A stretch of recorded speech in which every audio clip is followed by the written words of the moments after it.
안녕하십니까, 최성민입니다. 오늘 최성민의 빅샷 시작하도록 하겠습니다. 자, 첫 번째 코너는 기관의 눈으로 시작하도록 하겠습니다. 기관의 눈으로 시장 상황을 먼저 체크를 하고 대응 전략을 모색해 보겠습니다. 유진투자증권의 허재환 글로벌 매크로 팀장 모셨습니다. 네, 어서 오세요. 안녕하십니까? 네, 안녕하십니까. 제 기억으로는 지난번 그 출연하셨을 때 지금 주식 비중을 뭐 축소할 때는 아니다.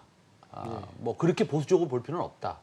이렇게 말씀하신 것 같고, 그 이후에 이제 코로나19 재확산 우려가 좀 지금도 있어요. 오늘은 또 미국에서 6만 명이 넘어간 것 같습니다. 예. 그래서 오늘은 그러면 어떻게 이 상황을 판단하십니까? 아무래도 이제 7월, 8월은 전통적으로 주식시장 입장에서 봤을 때는 사실 이렇게 썩 좋은 계절은 아닙니다. 아시겠지만 여름이 되면 아무래도 이제 거래량도 사실은 좀 줄고 또 여러 가지 이제 모멘텀도 약해지는 계절적인 요인들도 있고, 특히 이제 이번 7월은 다들 아시겠지만 미국의 실업수당과 같은 일부 재정 정책들의 어떤 그 효과 기간이 이제 일단락되는 시기이다 보니까 전체적으로 약간 모멘텀도 약한 상태에서 최근에 이제 코로나, 특히 이제 미국의 주요 주들의 어떤 그 재확산 우려 때문에 사실은 굉장히 모멘텀이 강한 그런 달은 아닙니다만은 여전히 주식 비중을 축소할 시기는 아니다라고 좀 보고 있고, 여전히 상승 추세는 저는 유효하다라고 판단을 좀 하고 있습니다. 그러면은 일단은 아직도 주식 비중을 축소할 때는 아니다라고 한다면 시장 자체는 그렇게 뭐 강하게 움직이지는 않는 것 같은데 7, 8월에 추가 정책에도 좀 우리가 주목을 해 봐야 될 텐데, 그러면은 7월 달 중순 좀 지나면 강력한 정책이 나와서 시장을 또 한 번 더 이끌 수 있다. 뭐 이렇게 생각하시는 겁니까? 네, 그렇습니다. 그 7월 19일이 아시겠지만 미국 의회가 이제 여름 휴가로 들어가는 시즌입니다. 그러다 보니까 그 전에 미국의 재정 정책을 다시 한번 연장을 할 가능성이 굉장히 좀 높은 상황이고요. 지금 보면 민주당도 그렇고 공화당도 그렇고 추가 정책을 쓰는 거에 대해서는 함께 동의를 하고 있는 편입니다. 이제 금액과 어떤 정책을 쓰느냐의 차이가 있을 뿐이지 전체적으로 정책을 쓰는 거에 대해서는 양당이 같이 합의를 하고 있는 상황이기 때문에 7월 중순 또는 7월 하순 쪽에 미국의 재정 정책이 다시 한 번 더 연장되거나 확대될 가능성이 저는 높다라고 보고 있고, 또 연준도 최근 들어서 약간 연준의 자산이 늘어나는 속도가 좀 줄고 있습니다. 네. 특히 지난주와 지지난주 같은 경우에는 오히려 좀 감소를 하면서 전체적으로 봤을 때는 통화 정책의 어떤 강도도 약간 좀 주춤해지는 시점이고, 딱 그 시점부터 미국 주식시장의 상승 강도도 상승 속도도 약간 좀 멈칫하는 그런 모습인데요. 최근 들어서 계속 코로나가 재확산 우려가 크다 보니까 연준의 주요 인사들 대부분이 또 추가적인 정책이 좀 필요하다라는데 입을 모으고 있는 상태입니다. 따라서 7월이 계절적으로 봤을 때 그리고 정책적으로 봤을 때 약간 모멘텀이 강한 시즌은 아니지만 여러 측면에서 봤을 때 아직까지도 이제 정책에 대한 기대감은 좀 유효하고, 특히 7월 말이 되면 좀 더 가시화될 가능성이 높다라고 판단을 하고 있습니다. 네, 7월 달에 정책, 새로운 정책, 새로운 정책은 아니지만 이제 추가적인 정책이라고 하죠. 추가적인 정책이 나올 수 있다라는 것은 사실은 시장에 잘 알려진 바입니다. 그다음에 두 번째 코멘트 해주신 것 중에서 자산 규모를 좀 줄이고 있다. 그러니까 시장에 돈 푸는 것을 조금 줄일 수 있다라는 것은 제가 보기에는 사실은 수업 물량도 좀 많이 줄고, 수업은 이제 국가 간의 달러가 필요한 정도가 과거보다는 조금 덜하지 않겠습니까? 뭐 그런 것도 좀 있다고 보는데, 또 여러분들의 또 얘기를 또 들어보면 우리 허 팀장 말씀도 맞는 말이지만 새로운 정책, 아니 신규로 새롭게 나오는 정책들의 규모가 또 중요하다고 말씀하시는 분이 있어요.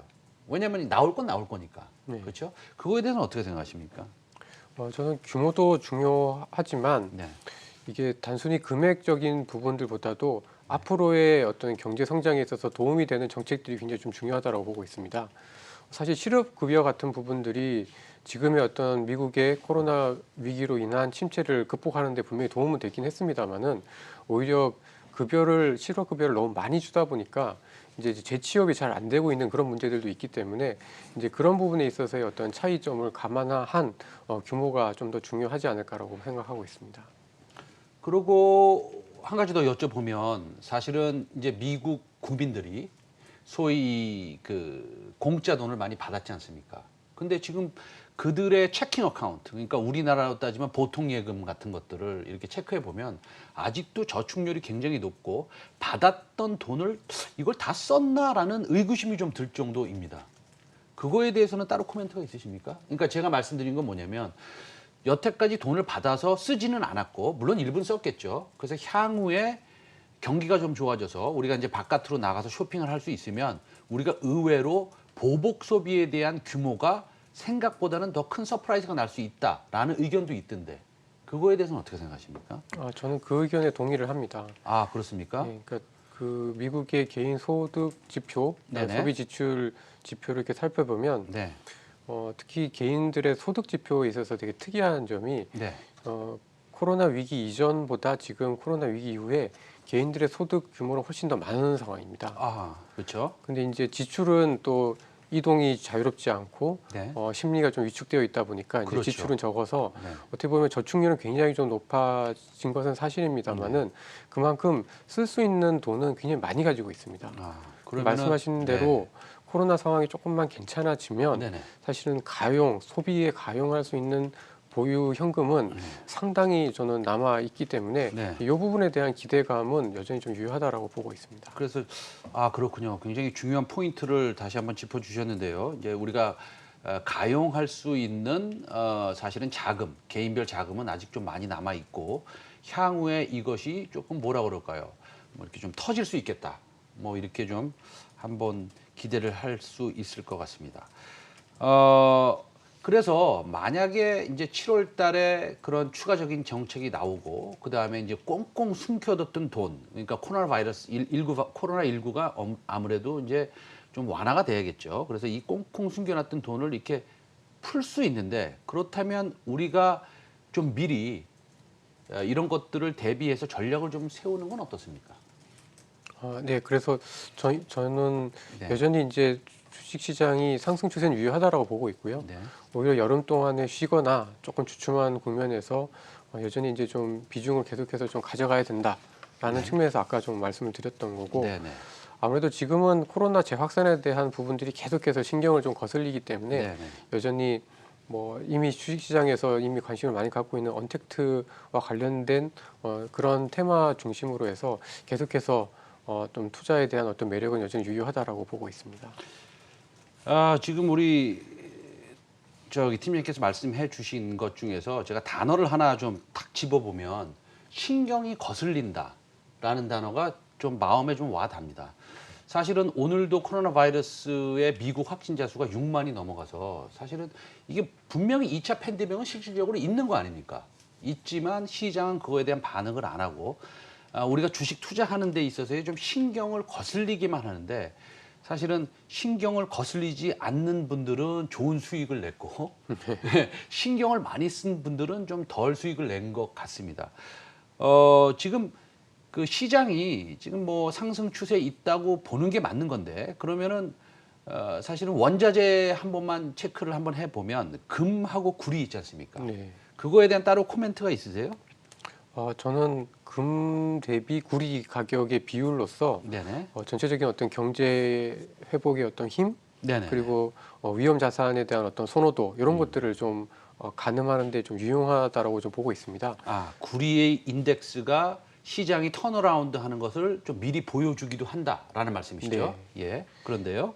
근데 최근에 이제 금 가격이 이제 코로나가 재확산이 되다 보니까 다시 이제 온스당 $1,800 오르면서 강한 모습을 보여주고 있는데 구리 가격이 그렇게 또 빠지지는 않고 있습니다. 그러니까 어떻게 보면 코로나 재확산 우려 때문에 정말 경기가 안 좋아진다라고 하면은 이 금 가격 대비 구리 가격의 비율이 좀 떨어져야지 이게 맞는 건데 네. 사실 그 비율은 지난 4월 달을 저점으로 해서 꾸준히 높아지고 있고 네. 최근 들어서도 꽤 많이 견고하게 유지가 되고 있습니다. 그 얘기는 아직까지는 미국의 그 코로나 재확산에 대한 우려는 있지만 이 부분이 지금 진행되고 있는 경기 정상화에 대한 기대를 훼손시키지는 않고 있다라고 저는 좀 판단을 좀 하고 있고, 저희가 본격적으로 뭐 위험 관리라든가 좀 그 주식시장에 대해서 조심스럽게 접근해야 될 타이밍은 그런 구리 가격과 같은 실물 경제를 나타내는 지표들이 본격적으로 떨어질 때인 거고, 아직은 아니다라고 판단을 하고 있습니다. 아, 그러면 뭐 우리 개인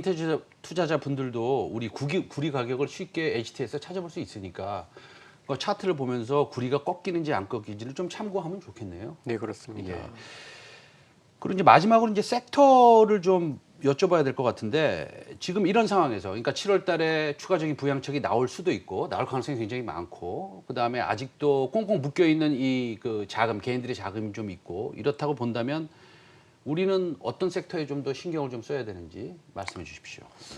뭐 여전히 뭐 IT와 바이오가 이제 가장 핵심 주도주고, 특히 IT와 바이오 사이에 또 요즘은 뭐 2차 전지와 같은 테마들, 그다음에 게임 뭐 이런 테마들이 있습니다. 근데 이제 저는 이 테크 산업들, 기본적으로 이런 언택트 산업 시대에 적합한 테크 산업들과 더불어서 약간 생필품 쪽의 어떤 방어적인 산업들도 한 번 정도는 좀 지켜볼 타이밍이 되지 않았나라고 좀 보고 있습니다. 네. 이제 그 이유는 사실 테크는 이제 대부분 다들 아시는 산업들이고요. 오히려 이제 언택트 시대에 뭐 누구나 다 이제 좀 관심들을 많이 가지고 계시는데, 오히려 이제 코로나 확산 때문에 약간 불안감이 있을수록 이 생필품 또는 이런 이 필수 소비재와 관련된 산업들도 저는 관심을 가질 필요가 있다라고 보고 있습니다. 특히 한국에서 최근에 이제 경제 지표들이나 지표들을 이렇게 살펴보면은 특징적인 것이 생산이나 투자 지표들은 되게 안 좋은데요. 의외로 소매 판매와 같은 소비 지표들이 바닥을 치고 조금씩 이 회복적으로 모습을 나타내고 있는데, 결국 이 소비를 지금 끌고 있는 것은 결국 재난지원금 아니겠습니까? 네. 근데 이 재난지원금의 상당 부분, 거의 절반 가까이를 결국은 마트나 식료품에서 쓰고 있기 때문에 이런 것과 관련된 산업들이 또 상대적으로 봤을 때 지금처럼 시장이 조금 그 고점을 돌파하지 못한 상태에서 약간 좀 주춤하는 상태에서는 그런 테크 산업 기존의 어떤 주도주와 더불어서 약간 생필품류의 방어적인 산업들도 상대적으로 좀 그 접근할 수 있는 대안이 잠깐은 좀 될 수 있지 않을까라고 생각하고 있습니다. 알겠습니다. 잠깐은 좀 될 수 있겠다. 생필품 섹터 한번 말씀 들었습니다. 테크야 뭐 우리가 뭐 지속적으로 좀 봐야 되는 것이고요. 예, 알겠습니다. 오늘 말씀 잘 들었습니다. 결론적으로는 IT 뭐 여전히 집중해서 좀 우리가 신경 써서 투자해야 될 섹터다, 이렇게 말씀하셨습니다. 오늘 유진투자증권의 허지환 팀장, 여기까지 말씀 나누겠습니다. 감사합니다.